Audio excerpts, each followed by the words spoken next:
ಏನೋ ಹೇಳ್ತಾರೆ, ಹೋದ್ಯ ಗವಾಕ್ಷಿ ಅಂದ್ರೆ ಬಂದ್ಯ ಪಿಚಾಚಿ ಅನ್ನಂಗೆ ಈ ನವೆಂಬರ್ ಡಿಸೆಂಬರ್ ಬಂದ್ಬಿಟ್ರಂತೂ ಎಲ್ಲಾ ಕಡೆ ಪ್ರಳಯ ಶುರುವಾಗುತ್ತೆ. ಕಾಯಿಲೆ ಕಸಾಲೆಗಳು ಎಲ್ಲ ಸೈಲೆಂಟ್ ಆಗಿರೋದು ಈ ಸಮಯದಲ್ಲಿ ಬಂದ್ಬಿಡುತ್ತೆ.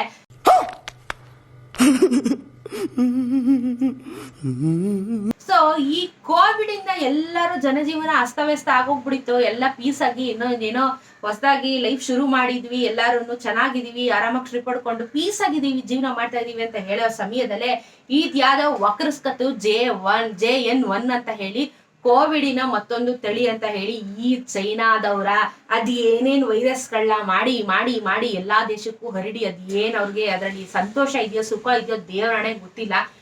ದೇವ್ರ ನಿಂಗೆ ಒಳ್ಳೇದ್ ಮಾಡ್ತದ, ನಿನ್ ಜನ್ಮಕ್ಕೆ ಹೋಗೋ.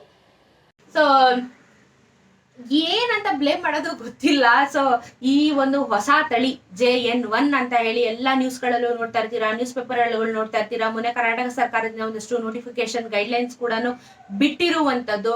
ಸೊ ದಯವಿಟ್ಟು ನಾ ಹೇಳೋದಿಷ್ಟೇನೆ, ಎಲ್ಲಾ ನ್ಯೂಸ್ ಚಾನೆಲ್ಗಳನ್ನ ನೋಡಿ ಅಥವಾ ಪೇಪರ್ಗಳನ್ನ ನೋಡಿ, ಮೀಡಿಯಾಗಳನ್ನ ನೋಡಿ, ನೀವು ಹೇಳಿದ್ದನ್ನೇ ತುಂಬಾ ಸತಿ ಹೇಳಿ ಹೇಳಿ ಹೇಳಿ ಹೇಳಿ ಮನಸ್ಸಿಗೆ ಹೆಂಗ್ ಮಾಡ್ಬಿಡ್ತಾರೆ ಅಂದ್ರೆ ಅದನ್ನೇ ವೀಕ್ನೆಸ್ ತರ ಮಾಡ್ಬಿಡ್ತಾರೆ. ಅಯ್ಯೋ ಬಂದ್ಬಿಡ್ತಂತೆ, ಅಯ್ಯೋ ಹೋಗ್ಬಿಡ್ತಂತೆ ಅಂತ ಹೇಳಿ. ಸೊ ನೀವು ಗಾಬರಿ ಆಗುವಂತ ಅವಶ್ಯಕತೆ ಏನಿಲ್ಲ. ಯಾಕಂದ್ರೆ ಕೋವಿಡ್ ಫಸ್ಟ್ ವೇವ್ ಅಲ್ಲಿ ನಾವೆಲ್ಲ ಎಷ್ಟು ಅನುಭವಿಸಿದೀವಿ ಅಂತ ನಿಮಗೆ ಗೊತ್ತು. ಸೆಕೆಂಡ್ ವೇವ್ ಅಲ್ಲಿ ಎಷ್ಟು ಎಚ್ಚರ ತಗೊಂಡ್ವಿ ಅನ್ನೋದು ನಿಮ್ಗೆ ಗೊತ್ತು. ಸೊ ಇದು 3ನೇ ವೇವ್ ಅಂತ ಅನ್ಕೊಂಡು ನಾವ್ ಎಷ್ಟು ಎಚ್ಚರವಾಗಿರ್ಬೇಕು ಅಷ್ಟು ಎಚ್ಚರವಾಗಿರುವಂತ ಒಂದು ಪ್ರಯತ್ನನ ಮಾಡೋಣ ಅಂತ ಹೇಳಿ. ಸೊ ಈ ಆಲ್ರೆಡಿ ಈ JN1 ಅನ್ನೋದು ಒಕ್ಕರ್ಸ್ಕೊಂಡ್ ಬಂದಿದೆ ಆಗ್ಲೇ ಇಂಡಿಯಾಗೆ. ಕೇರಳದಲ್ಲಿ ಹೈಯೆಸ್ಟ್ ಕೇಸಸ್ ಬರ್ತಾ ಇರುವಂತದ್ದು. ಸೊ ಇನ್ನು ಬೇರೆ ಕಡೆ ಅಷ್ಟು ಸ್ಪ್ರೆಡ್ ಆಗ್ಲಿಲ್ಲ, ಬಟ್ ಕೇರಳದಲ್ಲಿ ಹೈಯೆಸ್ಟ್ ಇದೆ. ಯಾಕೆಂದ್ರೆ ಕೇರಳದವರು ಜಾಸ್ತಿ ಫಾರಿನ್ ಟ್ರಾವೆಲ್ ಮಾಡೋದ್ರಿಂದ ಅಲ್ಲಿಂದ ಸ್ವಲ್ಪ ವೈರಸ್ಗಳು ಸ್ಪ್ರೆಡ್ ಆಗ್ತಾ ಇರುವಂತ ಒಂದಷ್ಟು ವಿಚಾರಗಳನ್ನ ನೋಡ್ತಾ ಇದೀವಿ.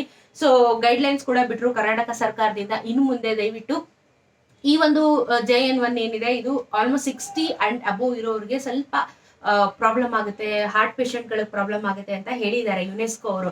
ಬಟ್ ಏನಂದ್ರೆ ಮಾಸ್ಕ್ ಹಾಕೊಳ್ಳೋದನ್ನ ಮತ್ತೆ ಶುರು ಮಾಡೋಣ, ಇನ್ಮೇಲೆ ಸ್ವಲ್ಪ ಸೋಷಿಯಲ್ ಡಿಸ್ಟೆನ್ಸಿಂಗು ಹಾಗೇನೆ ಒಂದ್ ಸ್ವಲ್ಪ ಹೈಜೀನ್ ನ ಮೇಂಟೈನ್ ಮಾಡೋಣ, ಮನೆ ನೀಟಾಗಿ ಇಟ್ಕೊಳ್ಳೋಣ.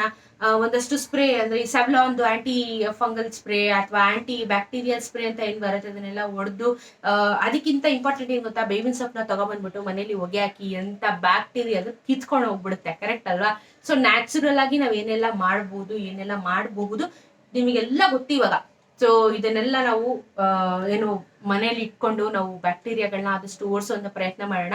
ಹಾಗೇನೆ ಇವಾಗ ಇನ್ನೊಂದು ಸ್ಕ್ಯಾಮ್ ಯಾವ ರೀತಿ ನಡೆಯುತ್ತೆ ಗೊತ್ತಾ, ಇವಾಗ ವಿಂಟರ್ ಸೀಸನ್ ಅಲ್ಲಿ ನಾವಿದೀವಿ. ಈ ಸಮಯದಲ್ಲಿ ಗಂಟ್ಲು ನೋವು, ಶೀತ, ನೆಗಡಿ, ಜ್ವರ ಕಾಮನ್ ಆಗಿ ಬರುವಂತ ಕಾಯಿಲೆ. ಕರೆಕ್ಟ್ ಅಲ್ವಾ? ಈಗ ಎಲ್ಲರಿಗೂ ಸ್ವರ್ಥ ಇರುತ್ತೆ, ಯಾಕಂದ್ರೆ ಚಳಿ, ಸಿಕ್ಕಾಪಟ್ಟೆ ಚಳಿ ಇದೆ. ಎಸ್ಪೆಷಲಿ ಬ್ಯಾಂಗ್ಳೂರಲ್ಲಿ 18 ಡಿಗ್ರಿಗೆಲ್ಲ ಹೋಗ್ತಾ ಇದೆ, ತುಂಬಾ ಚಳಿ ಇದೆ. ಈ ಟೈಮಲ್ಲಿ ಕೋಲ್ಡ್ ಆಗೋದು ಸಹಜ.